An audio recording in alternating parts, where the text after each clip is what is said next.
Prepare o seu coração, porque esta noite Deus tem uma palavra especial para o seu coração, para o meu coração também, o nosso coração. Usa o teu servo, Senhor, com poder e glória.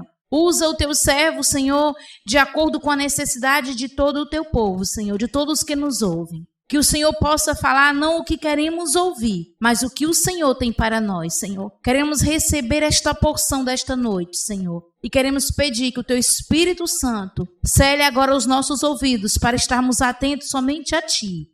E que toda interferência possa ser agora neutralizada em nome de Jesus. Fala, Senhor, que a tua igreja te ouve. Amém.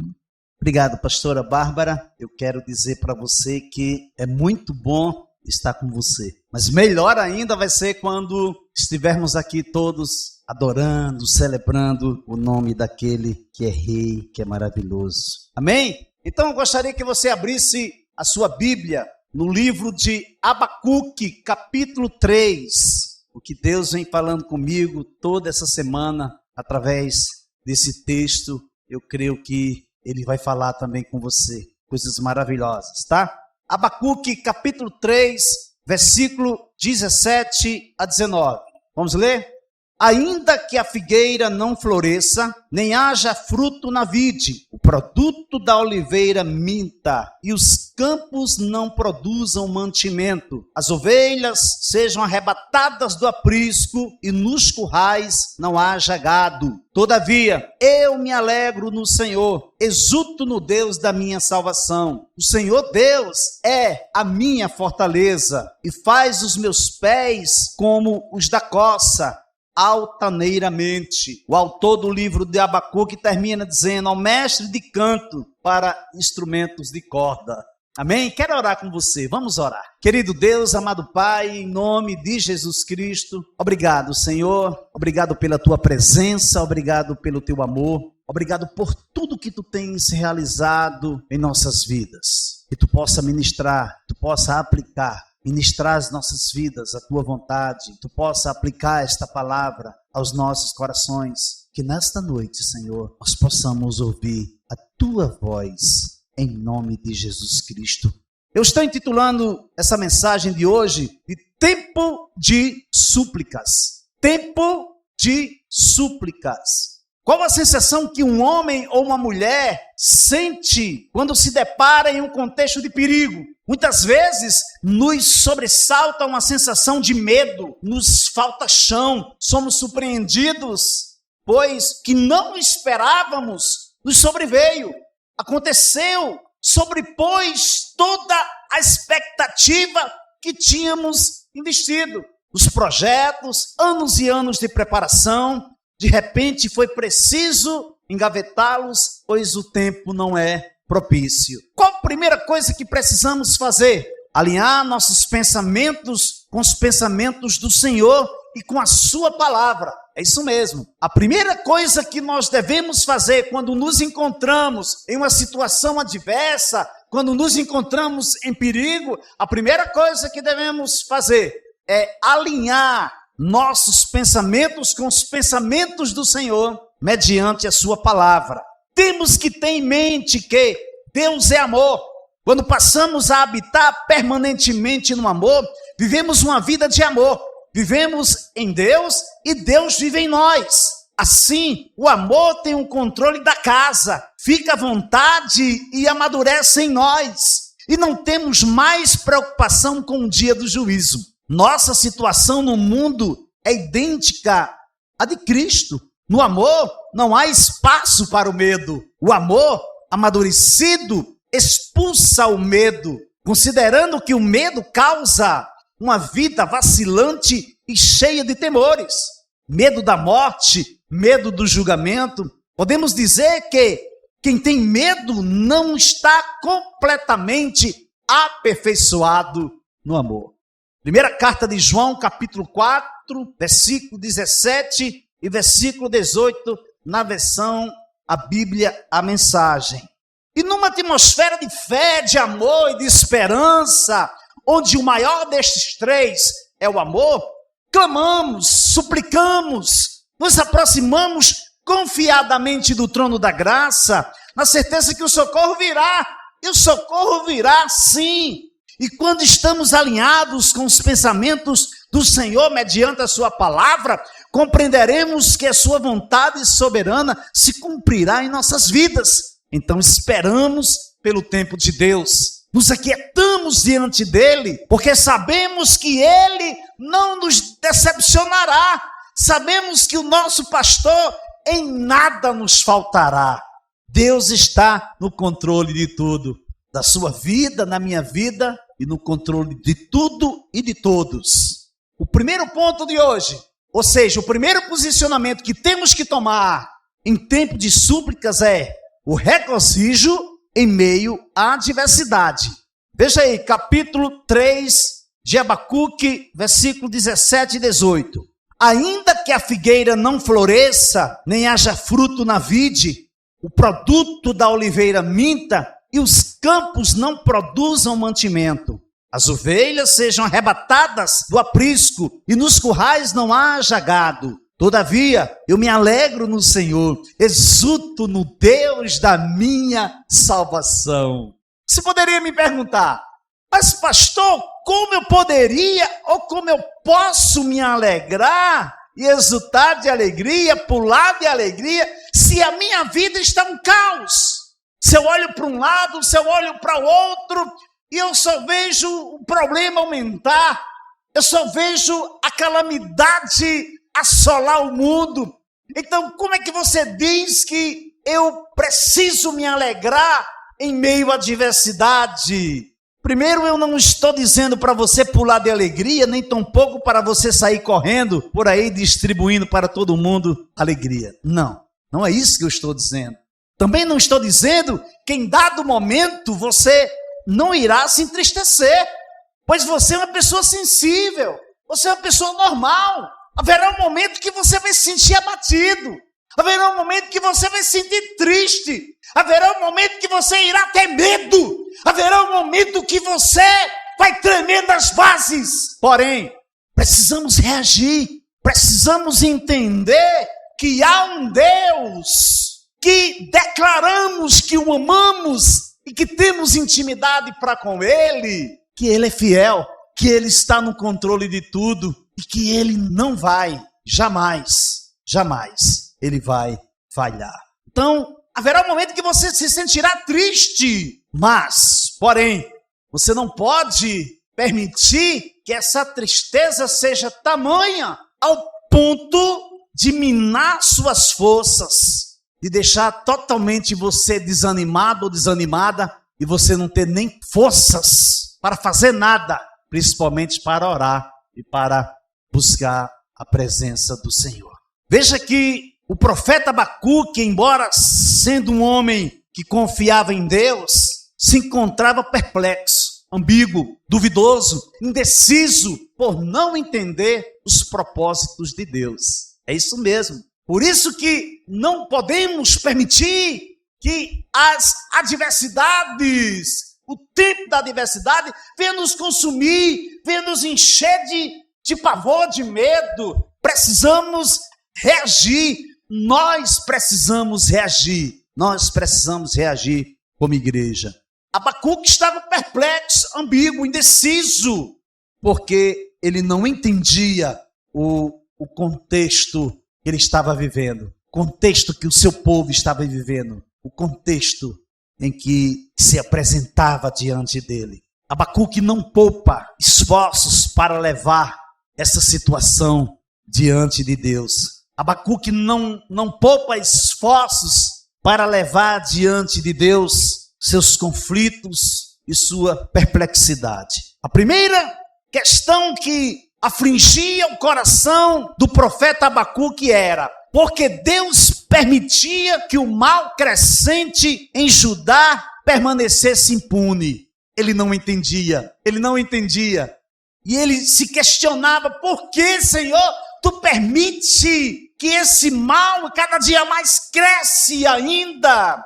Esse mal crescente em Judá permaneça impune. No capítulo 1 de Abacuque, versículo 2, ele vai dizer, até quando, Senhor, clamarei pedindo ajuda, e tu não me ouvirás? Até quando gritarei violência, e tu não salvarás? Abacuque, capítulo 1, versículo 2. A primeira questão que afligia o coração do profeta Abacuque era porque Deus permitia que o mal crescente em Judá permanecesse impune. A segunda questão que afligia o coração do profeta Abacuque era como um Deus santo podia justificar o uso dos babilônios, caldeus, um povo ainda mais ímpio do que os judeus, para castigar Judá. Ele não entendia.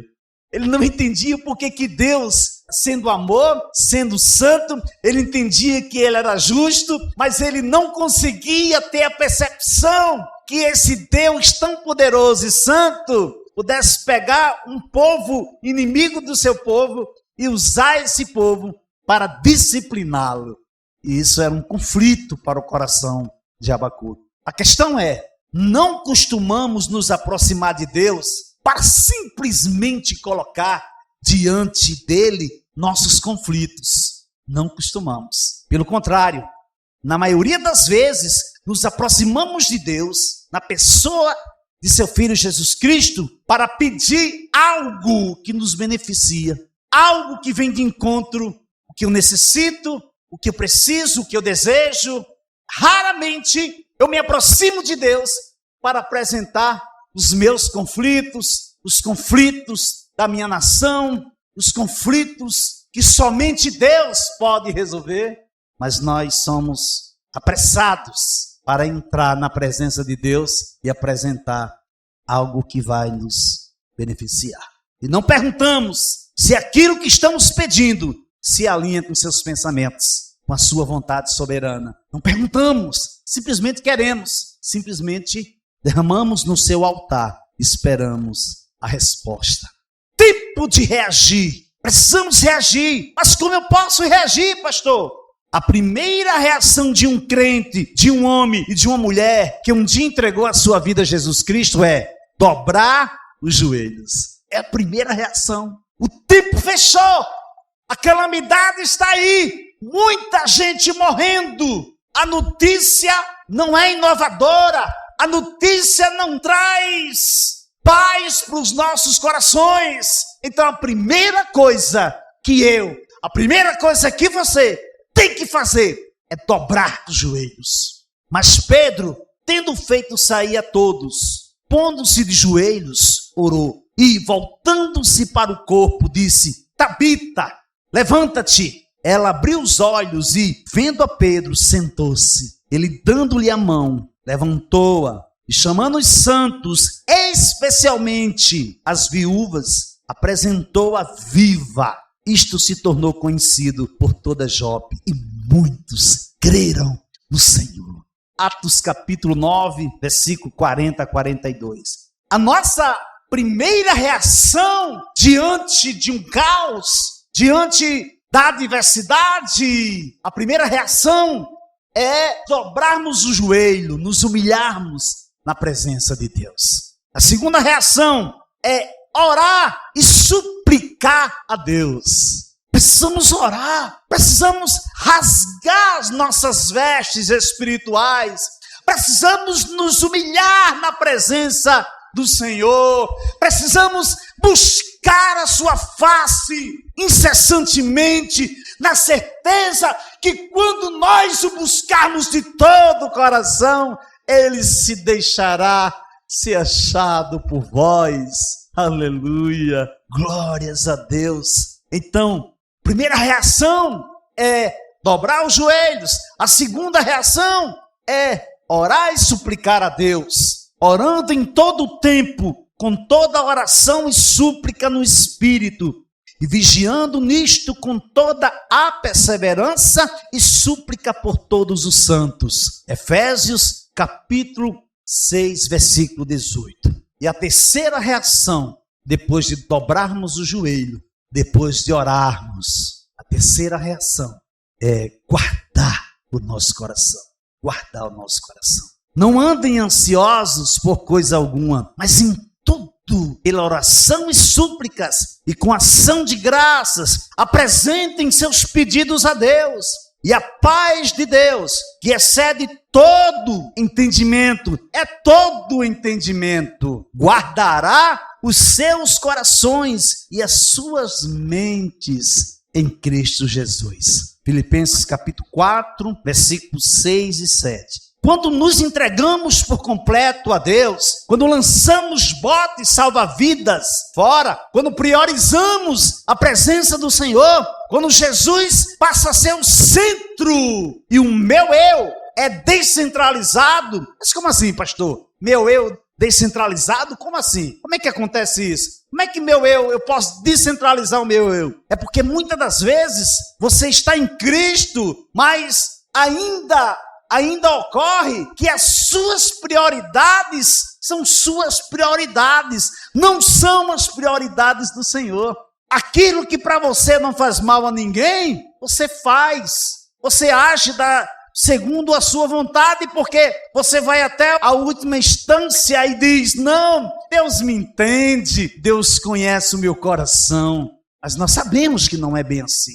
Temos que estar alinhados com o Senhor, e quem deve estar no centro da minha vida é o Senhor Jesus. Então, eu agrupava as minhas vontades, desejos e sonhos, porque agora não são mais os meus sonhos, mas os sonhos de Deus se evidenciando, ou os planos de Deus, ou os propósitos de Deus se evidenciando em minha vida. Enquanto tudo isso não tiver mais valor prioritário para mim, então, quando tudo isso não tiver mais valor prioritário para mim, estou pronto para viver a excelência do Deus Altíssimo em minha vida. Nos meus passos, no que eu faço, no que eu falo, no que eu vivo, no que eu prego, aí eu vou entender que não é sobre mim. Tudo isso que estamos vivendo aqui, você aí onde você está, não é nada sobre você, não é nada sobre mim. Mas é tudo sobre Ele, tudo sobre Ele.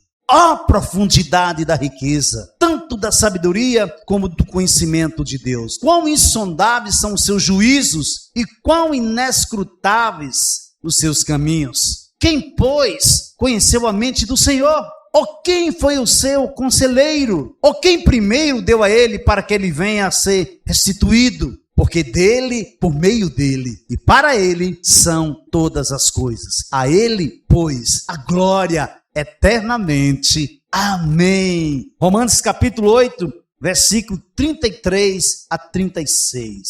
Jó, sentado em cinzas, tomou um caco para com ele raspar-se. Então sua mulher lhe disse, ainda conservas a tua integridade? Amaldiçoa a Deus e morre. Mas ele lhe respondeu, falas como qualquer doida. Temos recebido o bem de Deus e não receberíamos também o mal? Em tudo isto não pecou Jó com seus lábios. Jó capítulo 2, versículo 8 a 10. Agora, olha o que foi que Deus me falou quando eu estava debruçado sobre a sua palavra, preparando esse esboço. O regozijo em meio à adversidade, a confiança em vez de medo, a esperança como âncora da alma, o amor sobrepujando o ódio. Somente um homem e uma mulher cheios de Deus poderá trilhar esse caminho. O segundo posicionamento que temos que tomar em tempo de súplica é a certeza em meio às incertezas. A certeza em meio às incertezas. Versículo 19 do capítulo 3 de Abacuque. O Senhor Deus é a minha fortaleza e faz os meus pés como os da coça e me faz andar altaneiramente. Não se sabe ao certo quem realmente é o profeta Abacuque, mas o pouco que sabemos nos leva a crer que se trata, ou se tratava, eu creio que se trata de um homem que a sua fé foi se desenvolvendo ao longo do seu relacionamento íntimo com Deus. Em dado momento, ele está conflitante. Em dado momento, ele está confuso. Ele está indeciso, porque não entende tudo o que está acontecendo. O inimigo está se aproximando. Ele sabe que eles são ferozes e vai devastar tudo. E ele não entende por que Deus permite? E por que Deus está usando? Chega ao ponto de usar uma situação para disciplinar os seus conterrâneos. Mas essa fé de Abacuque vai se desenvolvendo mediante a caminhada dele com o Senhor. E ela vai tomando forma. E ele vai encontrando o verdadeiro sentido de andar com Deus.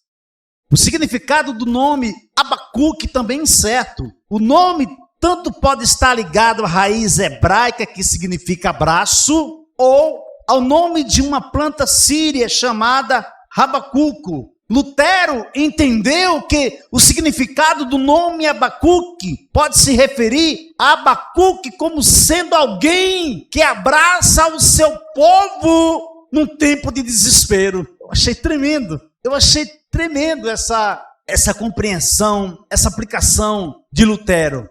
Já Jerônimo entendeu que esse abraço deveria ser aplicado no sentido luta, isto é, alguém que lutou com Deus, semelhantemente a Jacó, que lutou com o anjo de Deus.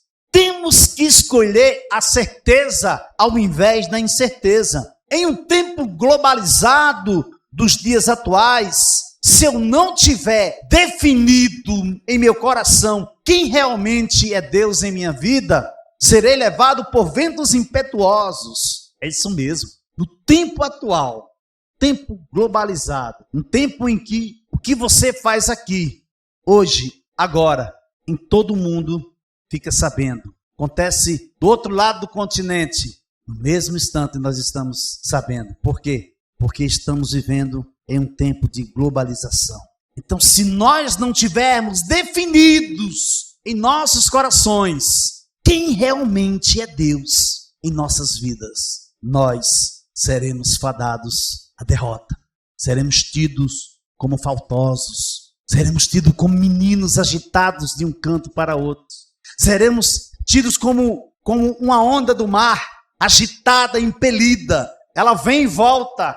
E Tiago é bem claro quando diz que esse homem não pense que de Deus ele alcançará alguma coisa, porque é um homem de ânimo dobre. Eu preciso ser definido, eu preciso entender quem é Deus todos os dias. Quando eu me deito, acordo, quando eu me levanto, como eu estou me relacionando com esse Deus? Será que ele é meu Deus íntimo? Ou tem coisas que ainda não entendo? Você já ouviu a voz do Senhor? Você já ouviu a sua voz audivelmente alguma vez na sua vida, na sua caminhada de fé cristã? Você precisa se perguntar. Se for preciso, se tranque dentro do seu quarto. Busque Ele em secreto, que em secreto Ele te ouvirá e em secreto te responderá. Mas você precisa saber quem realmente é Deus em sua vida. Por entender que se nós não tivermos certos, e pasmem, muitas das vezes temos a certeza e sabemos quem é Deus em nossas vidas e somos tentados a nos deixar ser levados por ventos impetuosos de comunicação. Então, a nossa comunicação precisa ser uma comunicação seletiva, exatamente, seletiva. Não podemos dar ouvidos a tudo que se diz, seja pelos meios de comunicação, televisionado, redes sociais, uma ligação que recebemos. Precisamos filtrar, porque o que parece é que o mal está querendo nos entreter, desviar nossa atenção do foco, tirar a nossa atenção do alvo. Nossos pés precisam estar na terra, mas a nossa mente e os nossos olhos têm que estar no alto, têm que estar nos céus. Temos que olhar para Ele, porque nós não somos daqui, nós somos peregrinos. Estamos passando um tempo, nascemos e morremos, voltamos para Ele. E um dia todos nós estaremos juntos, celebrando e numa só voz, declarando que Ele é santo, santo, santo.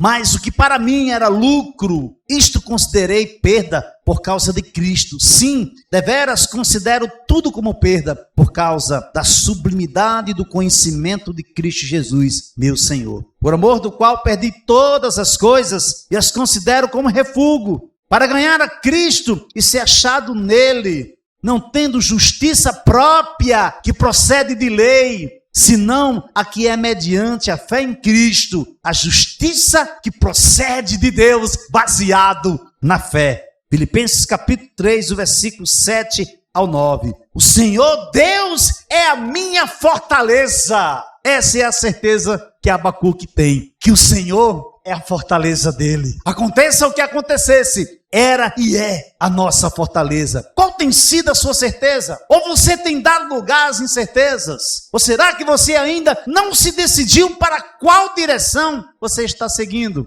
Decida-se hoje. Decida-se agora. O profeta Abacuque sabe quem tem crido no único Deus e Senhor, que faz os seus pés como a coça e que faz ele andar altaneiramente. Você sabe o que é andar altaneiramente? É quando nós estamos cheios de Deus. É quando nós estamos debruçados em seu altar. E nós andamos. E em dado momento temos uma sensação que estamos voando. Quando nós pensamos que não tem mais saída, aí Deus chega com escape. Quando nós pensamos que vai dar tudo errado, aí Deus chega trazendo a solução. Aleluia, porque Ele é Deus, porque Ele é maravilhoso. E a coça, ela está andando, ela vai caminhando alternadamente, altaneiramente. Pensamos que ela está voando.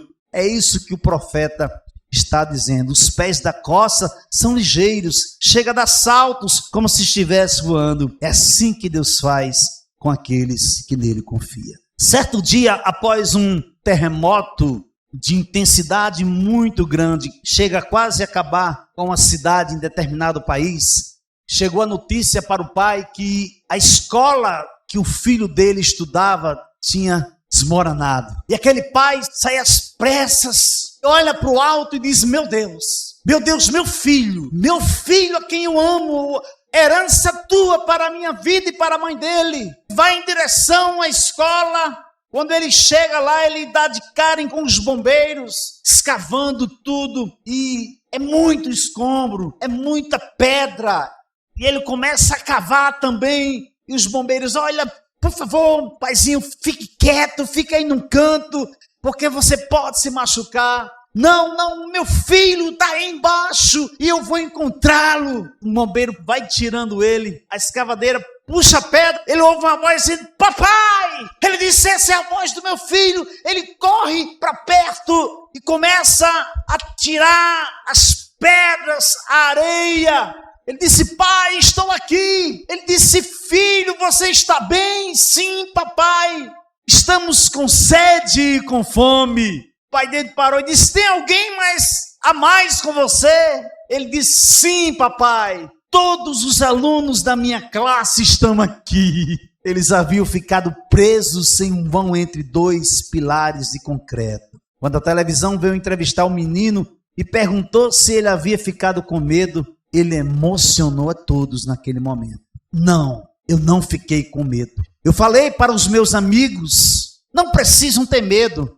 Meu pai irá nos achar. Meu pai irá nos achar. Ele prometeu que sempre irá estar ao meu lado. E meu pai nunca quebra uma promessa.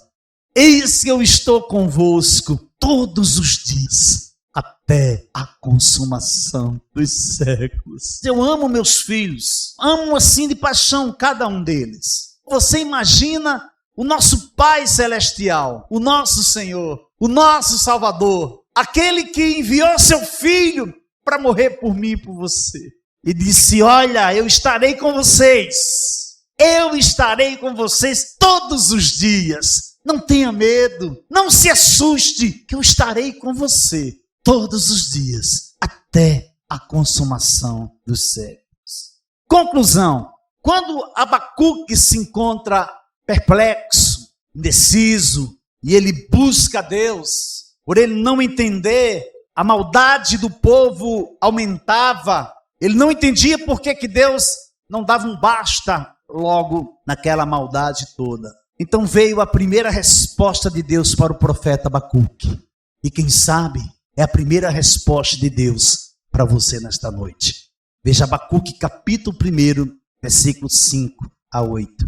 Olhem entre as nações e vejam, fiquem maravilhados e admirados, porque no tempo de vocês eu realizo obra tal que vocês não acreditarão se alguém lhes contar. Pois eis que trago os caldeus, nação cruel e impetuosa, que marcham pela largura da terra para apoderar-se de moradas que não são suas. Eles são pavorosos e terríveis, fazem as suas próprias leis e impõem a sua dignidade. Os seus cavalos são mais ligeiros do que os leopardos, mais ferozes do que os lobos ao anoitecer. Os seus cavaleiros se espalham por toda parte. Sim, os seus cavaleiros chegam de longe, voam como águia que se precipita para devorar.